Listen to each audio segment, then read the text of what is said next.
No jaa, tässä sitä taas ollaan. Stenbakan sillan alla. 16. päivä huhtikuuta ja vesi virtaa taas väärään suuntaan, niin kuin näkyy. Ja nyt ollaan edelleen aika alhaisessa tasossa.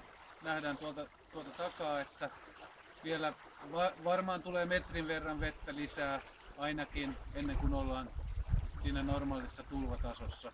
Sama taso, joka oli esimerkiksi vuonna 2010-2011.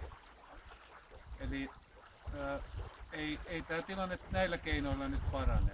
Eli tässä olisi nyt saatava jonkin sorttinen pohjapato tai joku muu patomekanismi, joka estää sen, että järven tasoa päästetään näin alas. Kaikki tämä vesi, joka nyt virtaa tässä näin seuraavien viikkojen aikana, virtaa sen vuoksi, että Painion vedenpinta oli liian alhaalla. Ja nyt vesi virtaa taaksepäin ja täältä tulee huomattavasti ravinnerikkaampaa vettä järveen. Ja näillä meidän kosteikkohankkeilla on aika vähän merkitystä tässä kuviossa.